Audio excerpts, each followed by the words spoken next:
What's up everybody, this is Master EN Gamer. The 2021 Overwatch Anniversary AMA with the Overwatch developers has just concluded, and in it we got a ton of interesting information regarding both Overwatch and Overwatch 2. So in this video, I'm going to delve into some of the important topics discussed, such as a ping system coming to Overwatch 2, further details regarding the Overwatch 2 Bastion rework, as well as the possibility of a Sombra rework, and even a rework to armor health, in addition to upcoming new Overwatch comics, and a teaser for a big Overwatch 1 feature coming somewhere between soon and very soon.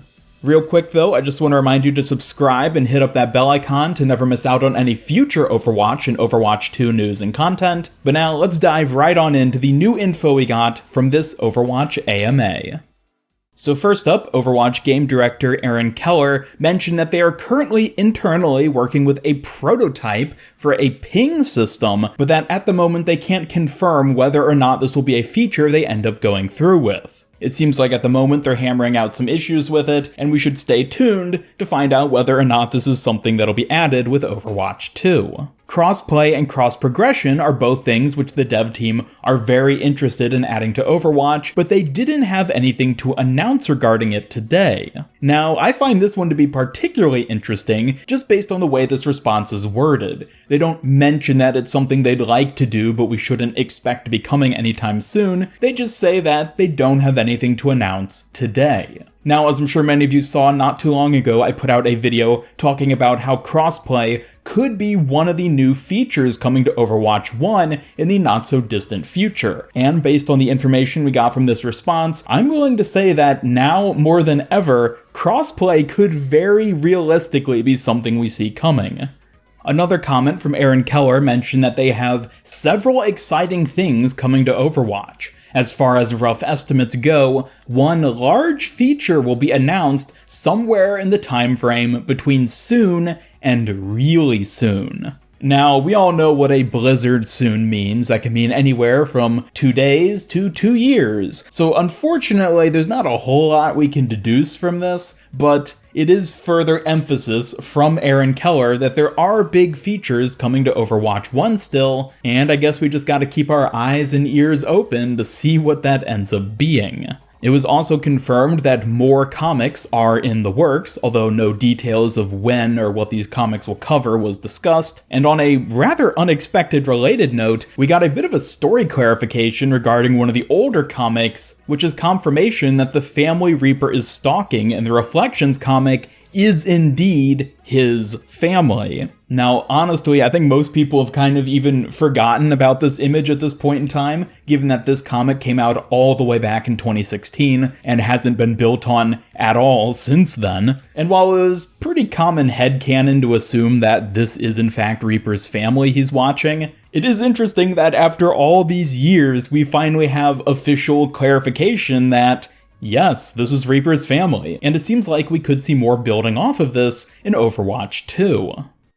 And moving on to what was perhaps one of the juiciest things discussed during this AMA, we got some specific details regarding the Overwatch 2 Bastion rework. Now, I first talked about this Bastion rework in one of my previous videos where it was announced on the Overwatch website that heroes, such as Bastion, were going to be reworked and reimagined in Overwatch 2, and in this AMA, Jeff Goodman went into detail talking about what we can expect this rework for Bastion to be. The first big thing mentioned was some sort of change to his recon weapon, possibly, based on this wording, even swapping the recon weapon out entirely for a different gun, and also giving Bastion's sentry mode some form of mobility. Now, I don't know if they're going to tack little wheels onto his feet when he's in sentry mode, or how they're going to justify him being able to move as a turret, but evidently that is the direction they're going to consider, at least for the time being, when it comes to reworking Bastion into a more viable, commonly used hero.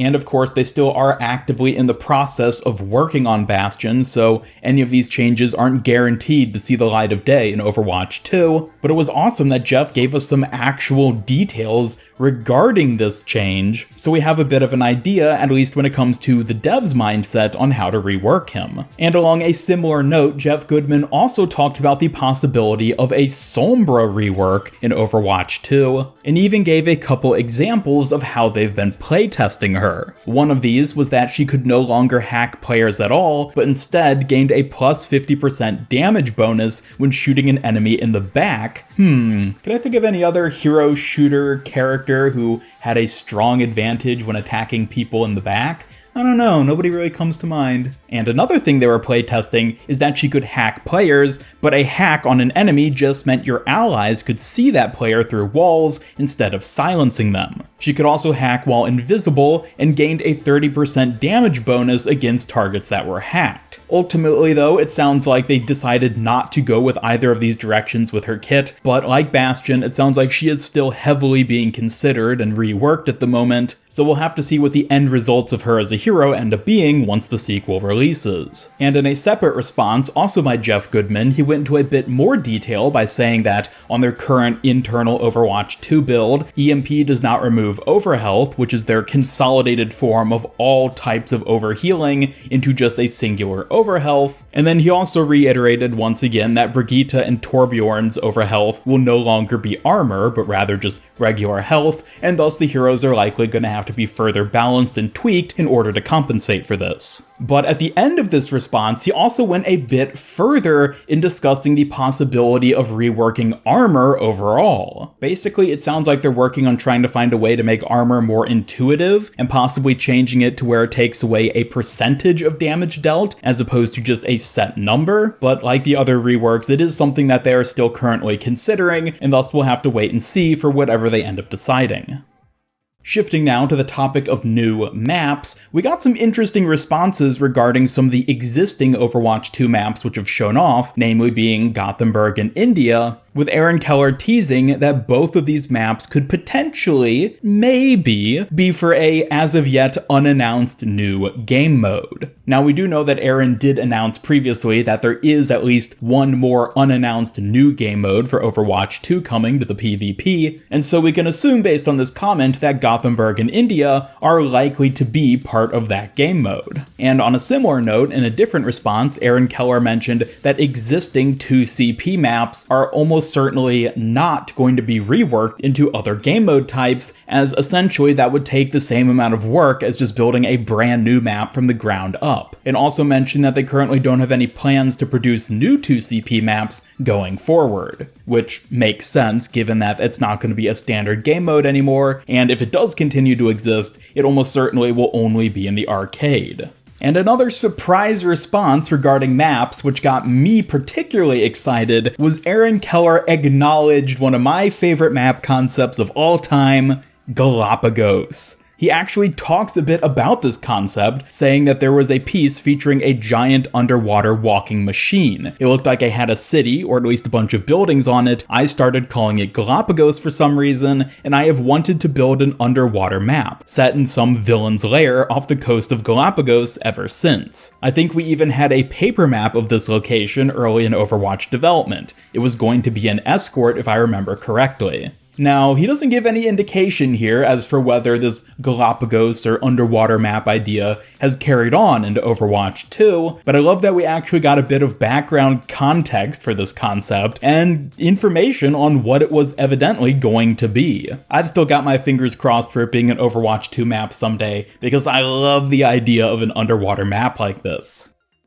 Moving on now to some other more trivial information revealed, which I just thought was interesting enough to tack onto this video. The Pachymari Roadhog skin from the recent Pachymarchi event was apparently originally going to be a legendary skin, but was overall reduced to just being an epic due to time constraints. I have to admit, I would love to see what an epic version of this skin looks like, since it's already really good. But hey, maybe we'll see another skin along those lines for a different hero someday someday later down the line. And speaking of skins, Symmetra was confirmed to be getting a skin sometime soon. Unfortunately, they gave no indication of when this new skin is going to be coming out. Perhaps it'll be part of the Summer Games event, or maybe it'll be an Overwatch League exclusive skin. We'll have to wait and see, but for those of you who are Symmetra mains and have been desperate to get a new skin, this is definitely some enticing news. In addition to this, apparently Widowmaker is going to be getting a new skin some point in the near future, which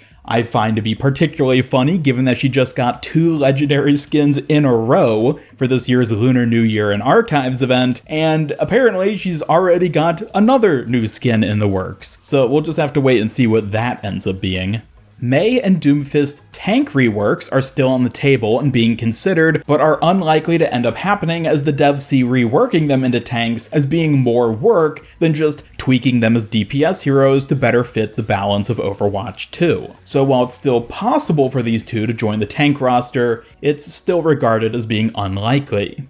And last, for the developer AMA, it was confirmed that there's apparently an update to the endorsement system coming in the near future, but not much detail was given beyond that confirmation. I think it'll be interesting to see if this endorsement feature update ends up being part of some of the other big new features we know are going to be coming. And honestly, overall, following this AMA, I am super duper excited for what Overwatch has to come. We got a lot of interesting information from this, quite a bit more than I was expecting if I'm being honest. And of course, I would love to hear your thoughts on any of the things discussed during this AMA, so be sure to drop a comment down below. And in addition to that, be sure to leave a like, subscribe, follow me on Twitter, hit up that bell icon, and come join my Discord server to hang out and never miss out on any future Overwatch and Overwatch 2 content. Special thanks to my YouTube channel members who help make these videos possible, and if you'd like to join them to earn some cool rewards, just hit that join button down below. And otherwise, this is Master EN Gamer signing off, and until next time, have a great day.